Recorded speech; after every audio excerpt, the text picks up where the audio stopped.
Hi guys, this is Rusty 78609, Central Texas, USA. Just leaving my favorite little grocery store, not little, huge grocery store, the new HEB in Central Texas. And I'm headed back to the Casa. We'll be out of this direct sunlight in just a second. I'm going to be going west, so the sun, according to my calculation, since this is Sunday morning, should be behind me, okay, since it should come up in the east.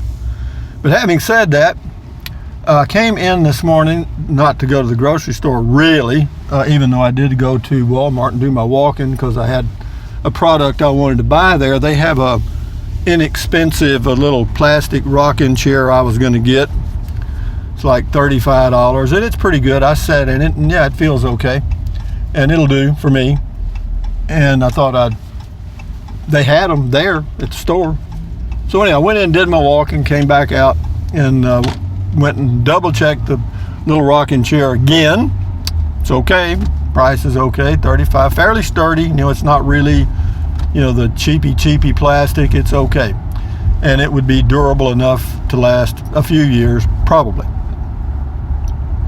And I really don't want to spend a lot of money on a rocking chair because if I go on a trip somewhere and come back and it's gone, I don't want to break out in the hives. So go back to when I got through doing my walking in the store. I walked over to the garden department where the chairs were, and there was a greeter there, and I said I'd like to buy one of those chairs, and he said, well, you'll have to go up front or to another checker to do it because there is nobody back here today. I said okay, no problem. So I walked a quarter mile to the checkers and told the individual that I was wanting to get one of the chairs from the garden department. He said he would call somebody and they would be there just a second, just a minute or whatever.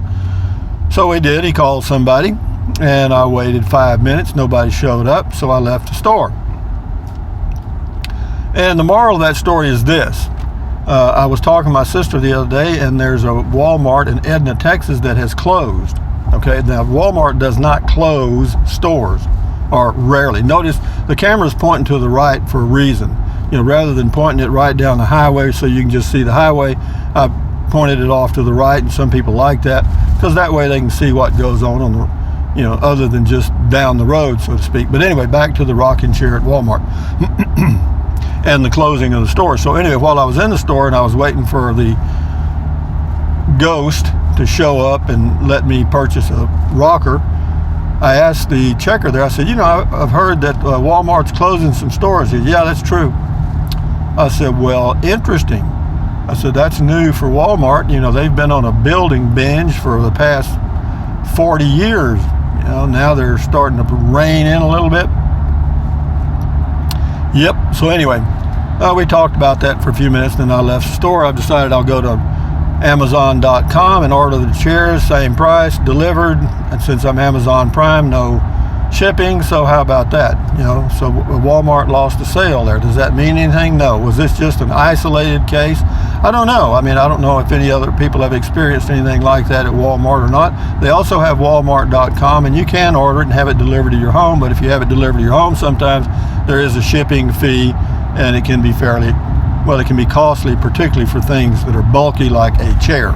So, and these chairs aren't assembled, they're molded. So, anyway, the moral to the story, back to the moral number 3 of 30, it appears that Walmart is getting damaged quite a bit by, guess who? Amazon. And I've always suspected that, and that's why I chose I had an option. Well, I could have been an Amazon affiliate, an eBay affiliate, and a Walmart affiliate, and everybody else's affiliate, but I chose to just do one and be an Amazon affiliate because I feel like they're going to be they have the most successful business model. It's working. They're doing okay, and it's amazing how efficient they are in getting products to you. I know a lot of people sometimes could debate that. Maybe they've had a bad experience. I have not.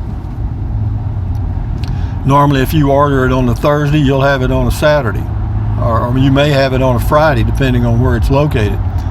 But having said that, it appears there's another change on the horizon, guys. It appears that the Walmart model is either being changed or dying. And if you think back, those of you that are old enough, to the time when Sears, Roebuck, and Penny's and Dillard's ruled. In other words, when you went to a big shopping mall, those three mega retailers were the anchor stores. And are there shopping malls across the U.S. now that are closing and are vacant? Yes, by the hundreds. And the main reason is is eBay, I guess, is part of it. Amazon and all these online retailers have really sucked up a lot of the market. And that's good, I guess. I mean, it appears, at least it's convenient for me. I'm 72 years old. And do I like not having to drive somewhere and get stuff? You bet.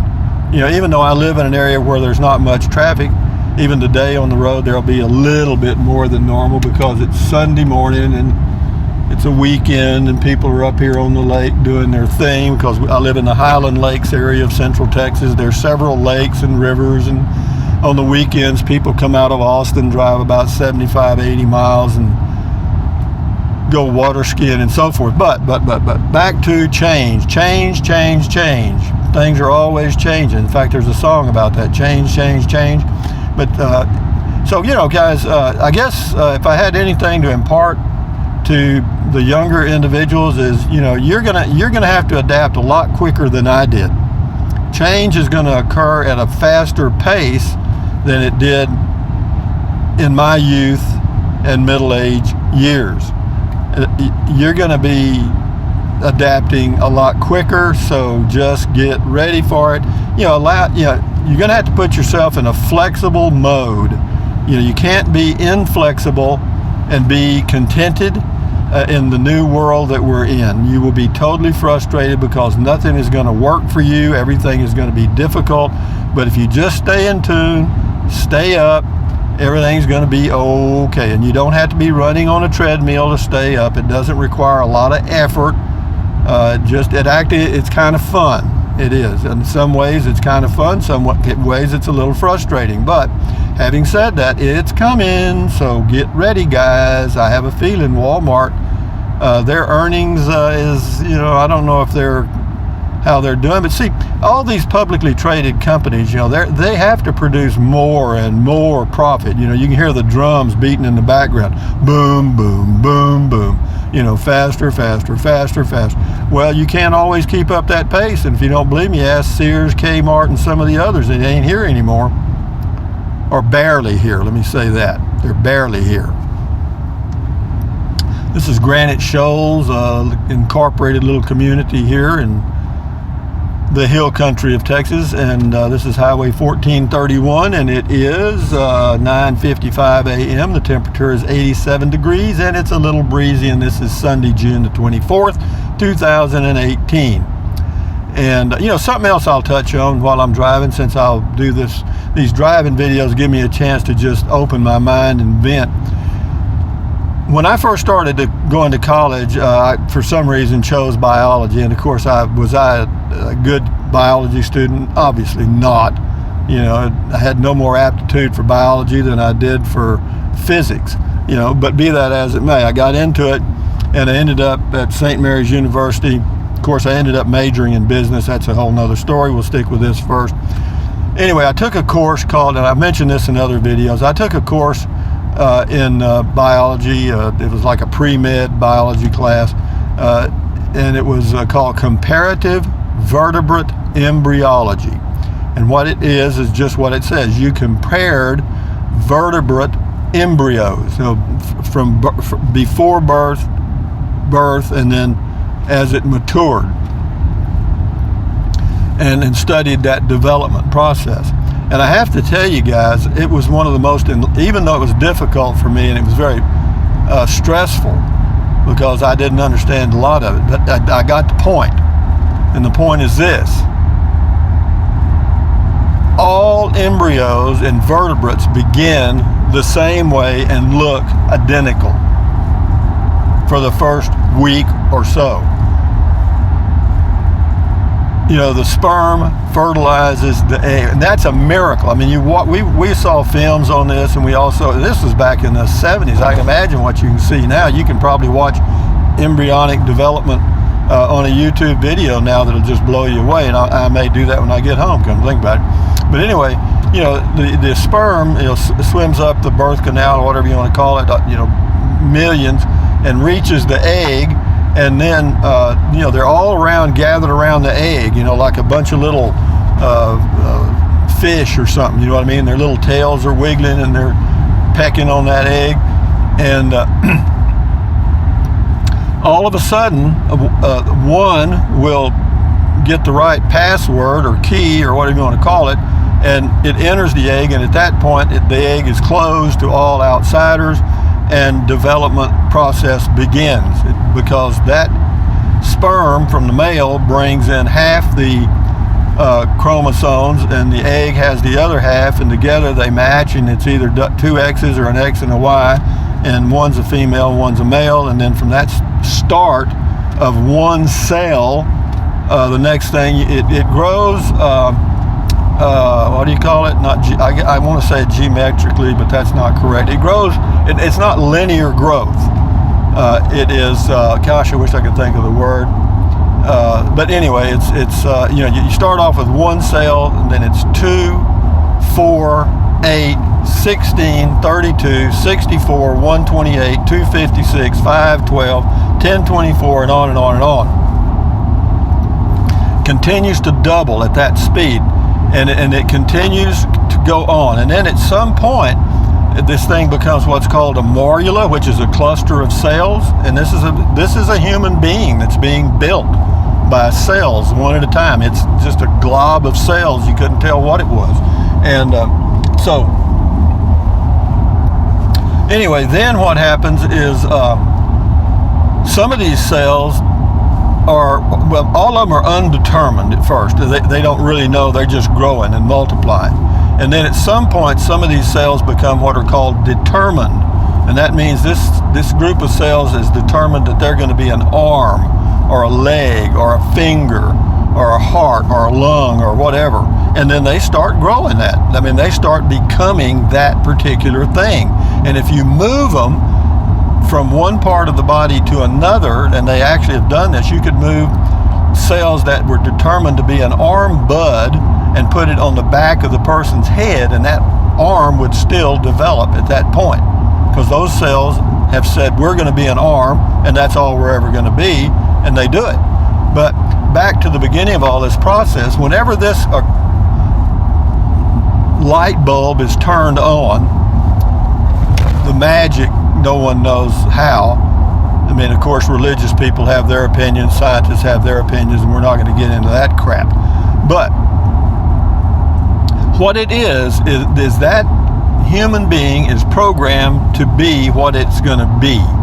And it starts growing exponentially, exponential growth.